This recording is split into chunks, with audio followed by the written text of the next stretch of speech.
Hey, Steph. Jeff Ferrato with Bay Area News Group. Can you talk about that game a couple years ago when Omri came in with the Kings and sort of lit up the Oracle with all of his threes, and you guys got involved in that? And is that sort of, when you think about that game, is that what you see him contributing for you guys? That was a crazy atmosphere. Watching kind of how the first half unfolded, not a lot was going on until like the end of the first quarter. He hit a couple threes. We had some breakdowns. He took advantage of it. And then that whole second quarter was just back and forth, trading threes, back, one after the other, really. And their bench was into it. Our home crowd was into it. He's such a kind of unique player with his skill set, being able to shoot threes, move without the ball. He's a great passer. Very versatile, I think, on the wing, being able to do a lot of different things. So he should blend right into exactly how we play, and looking forward to him giving us a huge bonus off the bench. Front row, far left. Steph, Mark Spears, ESPN. You've played with a lot of interesting point guards from a game standpoint and shooting guards, personality standpoint. What do you think about Nick Young as a player and also his personality? I mean, I've gotten to know him a little bit since over the summer, since he's been signed with us, and obviously playing against him for years. His kind of personality and his character. He's always having fun. Looks like he's always smiling, enjoying whatever he's doing on and off the court, which is something that is very consistent with our culture here. And so I know he'll have a good time in the locker room and on the court playing with us. He's going to have a very defined role with what he does, coming in and obviously defending at a high level, but just getting buckets and doing it his way, but within Warriors basketball. So it's going to be fun to watch. We expect a lot out of him, and from a team kind of concept and aspect, I think he'll be just fine, adapting to our style and blending his personality with the team and how we do things. Front row, right side, Tim. Yes, Steph. Tim Kawakami, The Athletic, over here. You've been very clear. The Athletic. Oh, okay, thank you. I hope you're a subscriber. You get a free one or anything? We'll get you a golden bag. Yeah. I'm sorry. You're on the shameless plugs now, too. I like that. I am. I don't know where I get that. Your opinion about the current administration and about the projected trip to the White House has been very clear. You've said you do not intend to go. Bob says the team will talk about it. There's been no final decision. How do you expect that conversation to go, knowing your opinion and your teammates who've been very clear about this?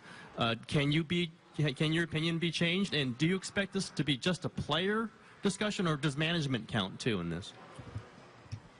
Just like our country, every opinion counts and matters. I don't know if I can predict how the conversation will go. I know based on our conversations we've had in the past and things people have said to the media, to each other, whatever. I know pretty much where everybody kind of stands on it, but we want to respect the opportunity that we have to represent not only ourselves, our own beliefs, but our organization, because we're obviously in this position because we won a championship and we did something special together. And so for us to just really take the time to understand the magnitude of this decision and the right thing to do and the right way to go about it is important. And we'll respect that as we have this conversation whenever it happens in the next couple of weeks. And yeah, I think when that message comes out and the actual decision of what we're going to do, we'll have a better explanation at that point. But yeah, my views haven't changed at all. I don't know if they can be changed, but yeah, that's kind of where I stand right now. Second row, left-hand side, Felicia. Hi, Steph. Felicia Purcell, Sports in the Bay. So what happened to the Twisties? The what? The Twisties. I had to hit the reset button for a little bit, so Right. not out the question down the road. Right. Well, that wasn't the ultimate question. Aisha has become her own brand in her own right, doing big things. Talk about how proud you are of her, and what was it like filming the Infinity commercial with Riley? I'm in business to support my family and my wife especially in all her endeavors. She's doing some amazing things, inspiring a lot of people with the platform she has, and everything that you see is out of her own vision and her own belief in herself and what she's able to accomplish. So it's been pretty awesome just to watch her, grow and develop, and sky's the limit for all the things that she's going to be able to do down the road, showcasing her talents with the world. And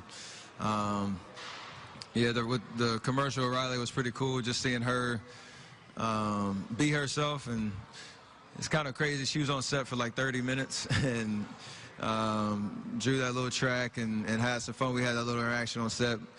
We were able to put together a pretty cool piece that now she gets to go, watch when she's graduating high school down the road, and I get to show her, this is what you were like when you were 5, having fun with Daddy. So that's pretty cool for me to be able to share that experience with her. Front row center, Chris. Chris Haynes, ESPN. What's up, Steph? Have you had a chance to? What's your take on Kyrie forcing the trade to Boston? And obviously, Cleveland has been a team with the nucleus of LeBron and Kyrie for so long, and now it's just changed just like that. What was your initial reaction, and what is it like now?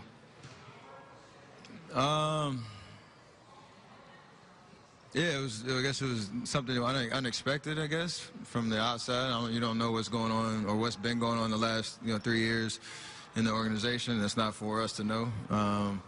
But I know Draymond pretty much said it well. I think I heard him say the fact that he's betting on himself and wherever he didn't know what situation he was going to end up in, and when he requested the trade, and I don't think it mattered to him. Because he's has 100% confidence in himself to be the player that he really thinks he is, and that's huge. That confidence that speaks volumes. They obviously accomplished a lot, 3 straight finals, and obviously winning the championship last year. So it was a great run for us playing against that particular lineup, and now as you go forward this year, it's gonna be crazy just watching the storylines and how the Eastern Conference unfolds throughout the course of the season. So I think we play right after them on opening night, but it should be a fun game to watch on the 17th. Front row center, Tim. Hey, Steph. Tim Bonderson, The Washington Post. You talked before about the White House visit and how this whole thing's become pretty important to you. I know you said to Rachel before that you want it to be a statement, that you guys are making a statement by not going. That's kind of your opinion on it. What kind of statement do you want to make by doing that? And you're not exactly Draymond in terms of kind of taking forceful positions on things all the time. Why have you decided that this is something you really want to make a big statement about? Because I don't think I don't want to go. That's really it. I mean, that's kind of that's the nucleus of my belief, and I think it is different. It's not just me going to the White House. If it was, this would be a pretty short conversation. But it's, like I said, it's the organization, it's the team, and it's hard to say because I don't know exactly what we're going to do in lieu of, or if we do go, if we don't go, or whatever. But my beliefs stay the same. So I have a better answer for that once I can kind of understand where the group is, too. What do you want that statement to be? Oh, you mean if that were the case? Yeah, like what like you said you want to make that to be a statement, like, you guys would make a statement by we don't stand for basically what our president has, the things that he said and the things that he hasn't said in the right times, that we won't stand for it. And by acting and not going, hopefully that will inspire some change when it comes to what we tolerate in this country and what is accepted and what we turn a blind eye to. I mean, it's not just the act of not going. There are things that you have to do on the back end to actually push that message into motion. You can talk about all the different personalities that have said things and done things, from Kaepernick to what happened to Martellus Bennett, to all sorts of examples of what has gone on in our country that we need to kind of change. And we all are trying to do what we can. We're using our platforms, using our opportunities to shed light on that. So that's kind of where I stand on it. But yeah, I don't think us not going to the White House is going to miraculously make everything better. But there are things that this is my opportunity to voice that. Great. 2 more for Steph, second row center. Phil. Hey, Steph. Phil Barber, Santa Rosa Press Democrat. A year ago, with Kevin's arrival, the big question was, are there enough shots to go around for this team? And obviously, you guys answered that. Now you've signed a couple more guys known for their shooting in Nick and Caspi. Has that challenge gotten even more complicated or greater in a way? Nah, because of the way we play, everybody touches the ball. Everybody's involved. Everybody should be a threat when they're on the floor. And we just, with the IQ guys high IQ guys we have on this team, we just find a way for it all to kind of blend and work. Coach Kerr does a great job of preaching that message of, we do have our playmakers and guys that can get a bucket when we need to, but throughout the course of the game, the way that shots are created, you have to use every single person that's out there on the floor to make that happen.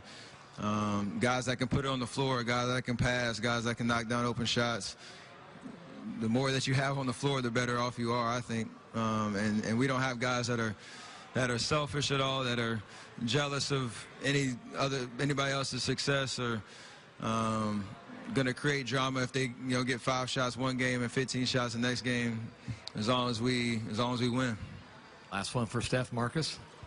Steph, you said before, after the Panthers game or during it, that you had a conversation with KD about the Under Armour remarks.